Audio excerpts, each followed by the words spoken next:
ஆசீர்வதிக்கும் தேவன் நம்மை ஆசீர்வதிப்பாரே.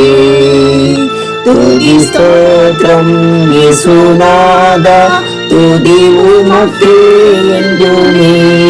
இன்று ஒரு வசனம். நூற்றுக்கு அதிபதி பிரதியுத்தரமாக, ஆண்டவரே, நீர் ஒரு வார்த்தை மாத்திரம் சொல்லும், அப்பொழுது என் வேலைக்காரன் சொஸ்தமாவான். மத்தேயு 8:8. கர்த்தருக்கு பிரியமான தேவனுடைய பிள்ளைகளே, இரட்சகர் இயேசுவின் இனிய நாமத்தினாலே உங்களை வாழ்த்துகிறோம், ஆசீர்வதிக்கிறோம். சொன்ன வார்த்தையை காப்பாற்றுவோர் சிலர், வார்த்தையை காப்பாற்றாதோர் பலர், அதைவிட சொல்லாமலே இருந்து விடுவோம் என்று எண்ணுவோரும் உண்டு. ஆனால் ஒருவர் சொன்ன வார்த்தையை நம்பி போவது வேறு. நீங்கள் சொல்லுங்கள், நான் அதை நம்பி போகிறேன் என்று ஒருவர் நம்மை பார்த்து சொல்வாரானால் அது மிகவும் விசேஷமானது. அது அந்த நபர் நம்மீது வைத்திருக்கும் அசைக்க முடியாத நம்பிக்கையையே காட்டுகிறது. நூற்றுக்கு அதிபதி இயேசுவிடம் வந்தான். வேலைக்காரன் திமிர்வாதமாய் மிகவும் அவஸ்தைப்படுகிறான் என்று சொன்னான். இயேசு நான் வந்து குணமாக்குவேன் என்கிறார். ஆனால் நூற்றுக்கு அதிபதியோ தன்னுடைய அபாத்திரமான நிலையை உணர்கிறான். இயேசுவுக்கு முன்பாக தான் ஒன்றுமில்லை என்பதை உணர்ந்து தாழ்மையுடன் அறிக்கை பண்ணுகிறான். இயேசுவை வீட்டிற்கு வர வேண்டும் என்று வேண்டிக் கொள்ளாமல் ஒரு வார்த்தை மாத்திரம் சொல்லும், அப்பொழுது என் வேலைக்காரன் சொஸ்தமாவான் என்று நம்பிக்கையோட கூறினான். அவனுடைய நம்பிக்கையை பார்த்து ஆண்டவரே ஆச்சரியப்பட்டார். இவனைப் போல இஸ்ரவேலருக்குள்ளும் நான் ஒருவனையும் காணவில்லை என்கிறார். அவன் ஆண்டவரின் வார்த்தையை மட்டும் நம்பினான். அவர் ஒரு வார்த்தை சொன்னால் போதும், எல்லாமே நடந்துவிடும் என்று நம்பினான். தேவப்பிள்ளையே, இன்று நாம் தேவனின் வார்த்தையை மறந்து நமது பெருமை பேசி வாழுகிற காலத்துக்குள் இருக்கிறோம். வார்த்தையில் நம்பிக்கை இழந்து விட்டோமோ என்று எண்ண தோன்றுகிறது. மீண்டும் வார்த்தைக்கு திரும்புவோம். அவருடைய வார்த்தையை தினமும் தியானிப்போம். அதற்கு கீழ்ப்படிந்து நடப்போம். நமது ஆன்மீக உணவாகிய சத்திய வேத வார்த்தையை அனுதினமும் புசித்திட ஆர்வம் கொள்ளுவோம். தேவனுடைய வார்த்தையை விசுவாசிப்போம். வேத வார்த்தையை நமது வாழ்வாக கொண்டு வாழ்வோம். தேவ கிருபை நம்மில் பெருகும். ஜெபம் செய்வோம். அன்பின் பரலோக தந்தையே, ஆசீர்வாதமான இந்த நாளுக்காய், இந்த நாளின் வசனத்துக்காய் நன்றி சொல்கிறோம். அன்பின் தேவனே, உமது வார்த்தைக்கு எங்கள் அன்றாட வாழ்வில் முக்கியத்துவம் கொடுக்கவும், அதை ஆவலோடு புசித்து படித்து தியானிக்கவும் எங்களை வழிநடத்தும். வேதனைகள், சோதனைகள், போராட்டங்கள் நிறைந்த இந்த உலகில் நாங்கள் உமக்கு பிரியமானதை செய்து உம்மை மகிமைப்படுத்தி செழிப்பான வாழ்க்கை வாழவும், பலவீனங்கள் மேற்கொள்ளாதவாறு உம்முடைய செட்டையின் மறைவில் எங்களை மறைத்துக் கொள்ளவும் ஜெபிக்கிறோம். அப்பா, கிட்னி பலவீனம் அடைந்த நிலையில் இன்னும் பல்வேறு நோய்களினால் பீடிக்கப்பட்ட சிறியவர் பெரியவர் அனைவருக்கும் மனம் இறங்கி அவர்கள் வேதனைகள் மாற்றி அற்புதம் சுகம் பெற்று வாழ தேவன் கிருபை செய்ய வேண்டுமா ஜெபிக்கிறோம்.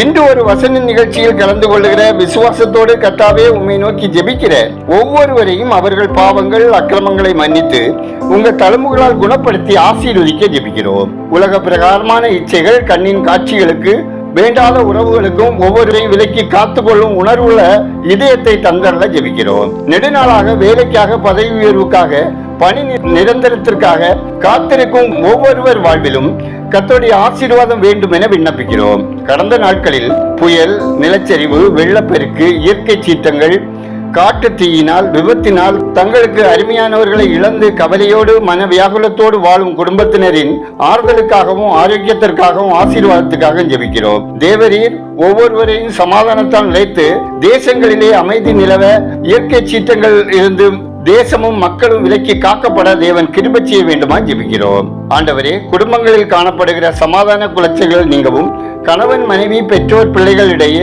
சகோதர சகோதரிகளுக்கிடையே, அண்டை வீட்டாரிடையே உள்ள மனஸ்தாபங்கள் நீங்கி ஒருவரோடு ஒருவர் ஒப்புரவாகி அன்புடன் வாழ ஜெபிக்கிறோம். ஞாபக சக்தி குறைவு, கவனக்குறைவுகள், சரீர பலவீனங்களோடு உள்ள பிள்ளைகளுக்கு ஆண்டவர் தாமே நல்ல ஞானத்தையும் சுகத்தையும் கொடுத்து உற்சாகமாக படிக்க உதவி செய்ய விண்ணப்பிக்கிறோம். திருமண வயதில் ஏற்ற துணைக்காக ஜெபித்து வரும் சகோதரிகளுக்கு கர்த்தருடைய வேளையில் திருமணம் கைகூடி வரவும், பல ஆண்டுகளாக குழந்தை பாக்கியத்துக்காக காத்திருக்கும் சகோதரிகளுக்கு கர்த்தரின் கண்களில் கிருபை கிடைத்திடவும், கர்ப்பஸ்திரிகளுக்கு ஏற்ற வேளையில் ஆரோக்கியமான குழந்தை பெயர் உண்டாகவும் ஜெபிக்கிறோம்.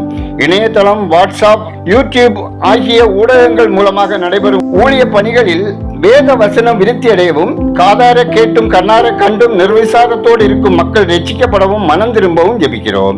தேசத்தில் சமாதானத்தை கட்டளையிடுவேன் என்ற வாக்கு ஒவ்வொரு தேசங்களுக்குள் நிறைவேறவும் இந்திய தேசத்தின் ஜனாதிபதி, பிரதம மந்திரி, இராணுவ தளபதியினர், இராணுவ வீரர்கள், மத்திய மாநில அமைச்சர்கள், அனைத்து மாநில முதல்வர்கள், கவர்னர்கள், மாவட்ட ஆட்சியாளர்கள், நீதிபதிகள், உயர் அதிகாரிகள், அரசு பணியாளர்கள் மக்கள் நலனில் கரிசனையோடு செயல்படவும், அனைவரும் ரட்சிக்கப்படவும், தேசம் தன் பலனை தரவும், மக்கள் இரட்சகரை அறியும் அறிவில் வளரவும் ஜெபிக்கிறோம். மிஷனரிகள் அவர் தம் குடும்பங்களுக்காகவும், அனைத்து மிஷனரி இயக்கங்களில் பொறுப்பாளர்கள், கௌரவ பணியாளர்கள், ஊழியத்தை தாங்கும் ஆதரவாளர்களையும் ஆசீர்வதித்திட ஜெபிக்கிறோம்.